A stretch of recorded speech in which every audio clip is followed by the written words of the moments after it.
Blast from the grassroots, connecting people and sharing ideas.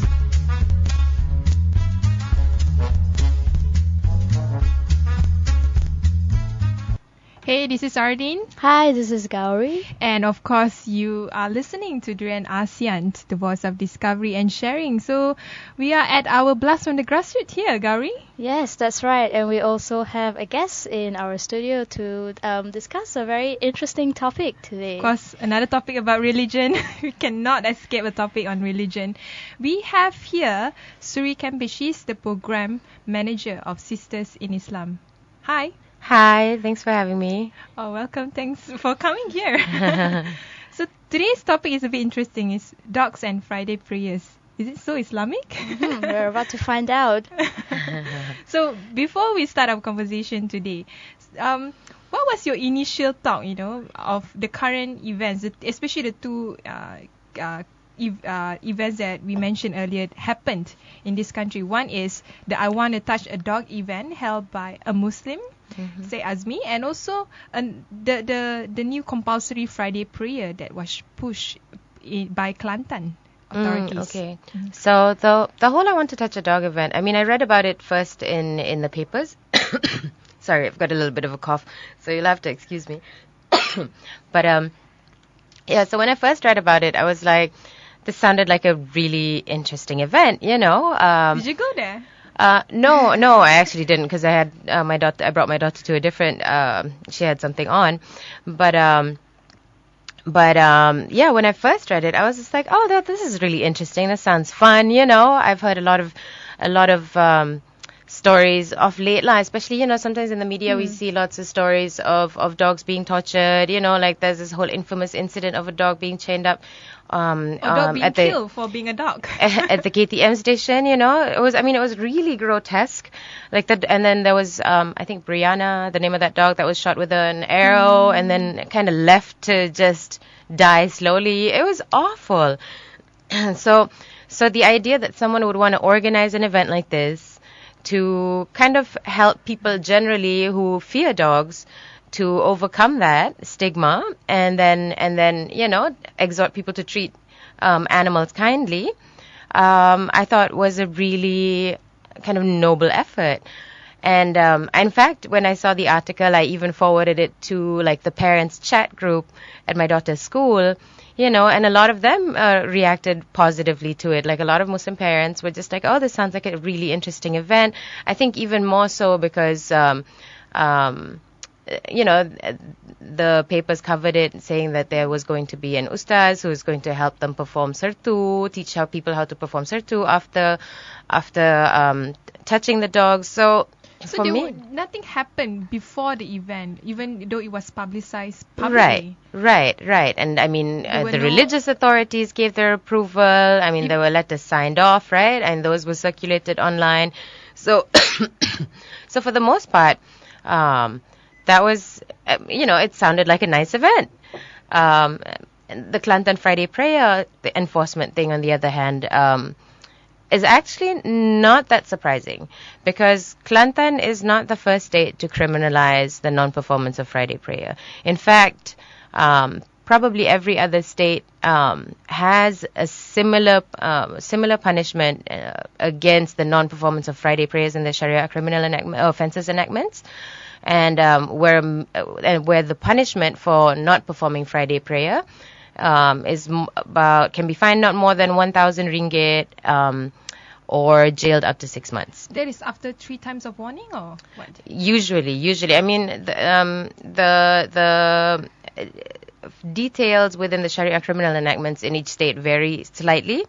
So sometimes the punishment varies, sometimes the policing of it varies, but it exists. It exists. What's interesting is Kelantan's attempt to actually enforce this law, because I mean, it's somewhat of it's one of those laws that's somewhat difficult to police, because really, how do you police the non-performance of Friday prayers, right? And different people have different capacity.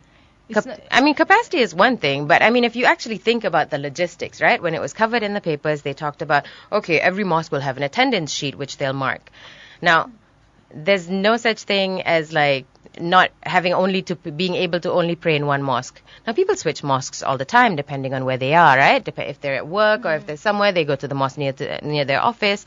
Sometimes they happen to be in a different area, maybe for a meeting. Or they don't even want to go to the mosque because the minimum number of people to form a Friday prayer is 40 people, right? Am I correct on that? I'm actually not sure. I mean, there's some variations on that. So I'm not sure what it is in Kelantan. But again, I mean, the logistics of it really, aside from whether or not you choose to go, because this is between a person and God, right? At the end of the day, the performance of Friday prayers are a moral obligation between you and God, right? So the logistics of it don't fit. I mean, you have an attendance sheet. Now, what are they going to do? Cross-reference every attendance sheet, to make sure that this person prayed 3 times in a row, did not go 3 times in a row? Are they going to, and what if the person falls ill? Are they going to now have to get an MC from like a doctor that's been approved by the religious authorities? What if the person is out of the country? How on earth? The logistics just don't make sense. But to come back to Friday prayer, is it really compulsory according to the main sacred book, which is Al-Quran? According to men, I mean, I'm definitely no expert in religion. You know what I mean? I won't claim myself to be an expert, but from what I understand, it is compulsory on men to pray. Whether or not they do so is a choice. I mean, it's compulsory on us to fast. It's not under the jurisdiction of the state or the community leader. The state has, in this case, in Malaysia and the way Malaysia is set up, the state has the power to criminalize certain offenses, right? Which it deems contrary to Islam, for example. So in this sense, these enactments, the non-performance of Friday prayer as a crime against the state exists, and it exists in every state. Whether it's enforced or not is another matter. You know what I mean? Like some states have gazetted the fatwa on smoking, right? That it's haram to smoke. So by right, they should be enforcing that as well. But that doesn't get enforced either. So it's selective enforcement. Now, I mean, and that simply goes to show how difficult it is to police faith and personal belief. And we know also from past experience that the state already, or the religious authorities already have problems enforcing something that I think is a way bigger issue, which is, for example, child maintenance, right? This is something where another person, a living being's, life and welfare are at stake, right? I mean, and based on the number, we have maybe between 600 to 700 clients a year who call in for legal assistance, and a large majority of the clients that we speak to through our legal advice helpline report problems of child maintenance enforcement. So the Sharia court might have ordered child maintenance, but they cannot. They refuse, or sometimes point blank refuse to enforce. But what is the most they would do, the religious authority, in terms of child maintenance? Child maintenance? I mean, they could serve the guy with a non-compliance order. The courts would issue a non-compliance order. He would be forced to pay or serve jail time or be fined. And that's under the jurisdiction of the courts. But we've hardly ever heard, it's been a rare instance when the religious authorities have actually enforced that. And so the issue then is, one is sometimes do we actually need, I guess a more rhetorical question is, do we actually need laws that will not be enforced? One.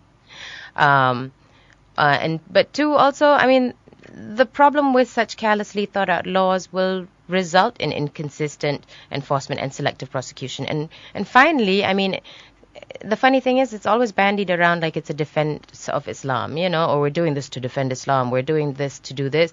But at the end of the day, the selective enforcement will lead to injustice. Mm-hmm. The selective prosecution will lead to injustice. When apparently it was reported that they hauled one guy to court in Kelantan for not performing Friday prayer. Now, can they actually guarantee that they've pulled up every other person who's not performed Friday prayer like this, or is it just this one person by chance whom they happen to find out? I mean, if you want to enforce the law, then make sure you have your logistics right. You can't just, and it seems like almost like an attempt by authorities, and not just Kelantan, but any other state that chooses to do so, to really. It just seems like an attempt to score brownie points with Muslim voters, and it's this this competition. It becomes a political. It is a tool. political thing, yeah. I mean, and it really seems like a competition to see which party is party pembela umat. You know what I mean? We're the most Islamic party, and therefore we'll take you all to heaven with us. I have a question, Gowri. Do you have dogs? I do not have a dog. Yeah, well, the reason why we are tying in the question of Friday prayer and dogs, because the overall theme here, it seems like Malay Muslim, and I mean in particular in this country, needs to be protected by a certain entity, and in this case is the state. But when it comes to Islam, is it truly the essence of the teaching of the religion, meaning that you need to somehow be protected, be policed or be protected by someone or a state? The thing is, it's already incumbent upon Muslims, for example, to perform Friday prayer, to perform prayer even, to fast, to pay zakat, So these are responsibilities from between you to God, But whether the state should police them, in my opinion, is a whole nother matter. I mean, again, it goes back to what we were saying earlier, right? That it's really difficult to police faith. I mean, honestly, you can force people to go pray at the mosque, but if they really don't believe in what they're doing, if this person pretends to pray simply for the law, then what's the point in that? I mean, are you really gonna increase this person's chances of going to your heaven, right? And then so if someone, again, how are they going to police someone who doesn't believe anymore? And again, then it comes down to the point that you have to ask the question of whether Allah needs to be defended, right? I mean, this is God we're talking about. Does he really need you to police? Will he not know what is in this person's heart? Will he not know? I mean, again, also, a person can go pray, but does that mean he'll be a good person, right? And when you talk about faith, because faith is a very tricky question, it's not something that you were born into it. It's something that you discover since you are young until you grow up, and you are exposed with different faith. If I'm talking about in terms of religion, and some people, they have different understanding of faith. They may believe in a God, but they don't really subscribe to certain religion.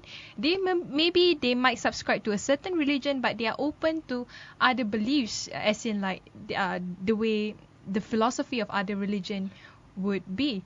So how can a state impose one version of understanding of religion when religion and faith is such a vague sea, if I want to put it in a metaphoric way? I mean, I guess, some people would contest that they were born into a religion. Fair enough. Okay, you can give them that. They were born into a religion. This is how they were raised. This is what they believe. Okay. I guess the second point you pointed out then was, let's talk about Muslims in particular, right? In Malaysia especially, where you have the state trying to enforce a singular understanding, as if there's almost one absolute truth, that there's no other thing you can follow. Like with the whole dog event, you had the religious authorities, for example, coming out and saying, it is against like Mazhab Shafi'i, and we only follow Shafi'i. But that's not the case in Malaysia. Even our laws, our zakat fitrah, for example, the fact that we pay in cash doesn't follow Mazhab Shafi'i, it follows Mazhab Hanafi, And a lot of these are very new to majority of Malay Muslim in this country. Finding that out. Yeah, to find that out. Exactly. And for us, I mean, really, this takes a position that there really isn't a problem with following the different mazhabs, because at the end of the day, religion is supposed to be easy. It's supposed to make life easier for you. And so, I mean, you have 4 different mazhabs to choose from, even more if you go beyond that. Yeah, if you expand your scope. But I mean, there are 4 different mazhabs to choose from, and the reason why, for example, with zakat fitrah, just to kind of illuminate, to make an example of it, like the reason why we pay in cash is because, according to Shafi'i, we should be paying with rice, grain of rice, right? with the food that is your staple food in the country. Now imagine if all of the citizens in this country paid their zakat in rice. You'd have hordes and you'd have warehouses full of beras. And which would probably go to waste because I can imagine the Baitumal center will be full of beras. Exactly, and probably full of mice. You know what I mean? And so it doesn't make sense, right? So it makes more sense to utilize Hanafi's opinion, Imam Hanafi's opinion, where he says, okay, pay in cash. Okay. And that makes life easier, right? It makes it easier for the religious authorities to oversee, and it makes it easier for citizens or Muslims to pay, right? So to say that, in Malaysia we only follow Shafi'i, is not exactly accurate when our own laws are not strictly Shafi'i. So it doesn't really. It doesn't. So to claim so is somewhat hypocritical and contradictory by the religious authorities. There's this one article by New York Times in relation with touching a dog event. They see this as more of a cultural war between the conservative Muslim and the larger, more westernized Malaysian society, where they feel that it is a threat to the sanctity of the religion itself. I have some issues with that article. I mean, it basically pitched the entire thing as though it was the conservatives versus the liberals, or not even the liberals. It actually made a specific point about how it was against the rest of the country, which is, of different faiths, right? Of different religions, which I don't necessarily agree with. I think there are lots of Muslims who disagree with the vitriolic responses that emanate from these Islamist conservative groups. And some of them who attended the I Want to Touch a Dog event, a lot of them were Muslims, are not necessarily those Muslim who are, you would say, liberal. They are of different, I would say, degree of faith as well. Exactly. I mean, there were people there yang pakai tudung, there were people there who were Muslim, and obviously this event resonated with them. They wanted to do this, right? And it was not haram per se, because all you have to do is, if you touch a dog, is you wash, you perform sartu. There's no big issue with it. And when you want to talk about the organizer, Said Azmi Al-Habshi, if you look at his resume, he organized a lot of community events. Some of them are geared towards a more Islamic event. But overall, he's trying to bridge this gap between the understanding of Islam and the reality on the ground. And the fear of dog is one of the reality that a lot of Muslims cannot get over towards. So how can we move forward? Like, what if we have another Said Azmi, with a good intention, wanting to bridge the gap between the Muslim society and the reality on the ground? How would that be, I think in the current climate that we are in, any person who organizes such an event, that I think the religious authorities would probably construe it as flying in the face of their authority.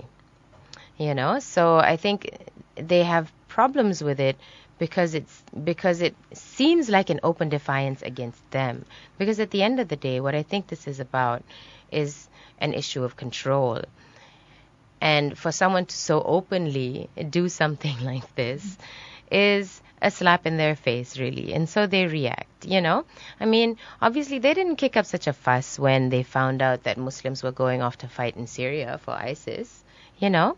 They didn't kick up such a fuss, and they said, oh, that doesn't warrant, for example, a fatwa. I'm not saying that they should be like issuing fatwas left, right, and center, but really, you know, their response was, oh, this issue doesn't need a fatwa because all Muslims know that this is un-Islamic. The and same then, position they had with corruption as well. Right. And yet you issue. see some Muslims flying off to Syria to fight. So obviously not all Muslims agree with that position. Now suddenly the dog issue comes along and that warrants a fatwa, a meeting, you know, some announcement and whatnot, an investigation even. Now that's quite surprising, you know. I mean, it's not surprising per se, but it's you know, it's predictable, rather. You look at the issue on Friday prayer and the issue on dog, it seems like the religious authority, when they want to exert their power, they like to nit and pick very minute issue that is, in fact, non-issue if you put it in the other Muslim, majority context. Muslim country context. I mean, yeah, like, you know, the whole issue of enforcing the whole ban on for Muslims to join beauty pageants, selectively enforced. You know, Kelantan and its choice to police women's clothing, like you wear jeans too tight, you kena saman $300, $500.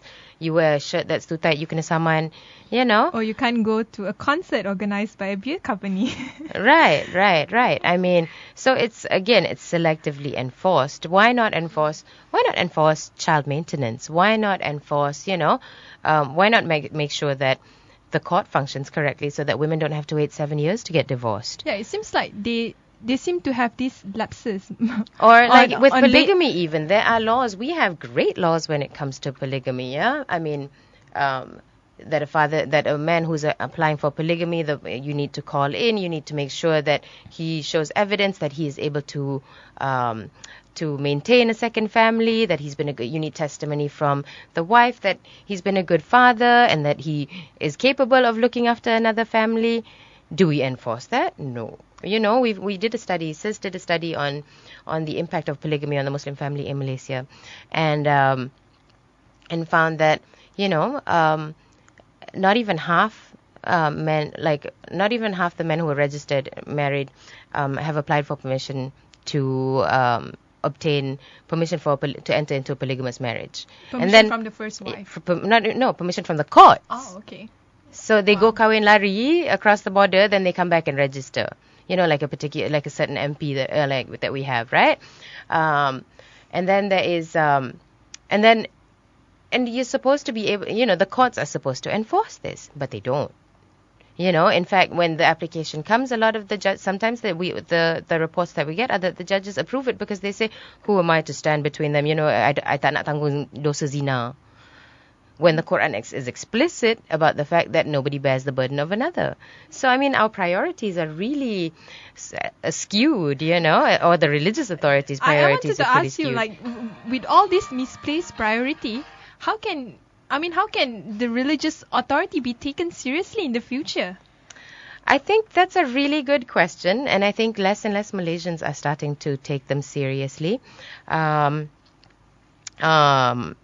so I think that's a really good question that they should really ponder for themselves. And maybe because they feel that people aren't taking them too seriously, they, you know, jump up and down over small little events like this dog show or this dog event. So, you know, at the end of the day, really, people see the contradictions. People see that there is selective enforcement. And a lot of people don't like it. A lot of people are unhappy. This isn't just apparent, say, for example, to the few but vocal moderate Muslims that the New York Times article pointed out. This isn't about that. There are a lot of people. And I think, for example, the type of engagement and the type of comments that you see on the SIS Facebook page, for example, will show you that a lot of people, I mean, aside from the conservatives, yes, there are those, But there are also a lot of people who are unhappy about the way things are being run in this country, about the selective prosecution and enforcement by the religious authorities. And I think people are beginning to be more vocal. People are beginning to voice their dissatisfaction with the religious authorities. With that, we are at the end of our Blast from the Grassroots. Thank you, Suri Kempe. You're welcome.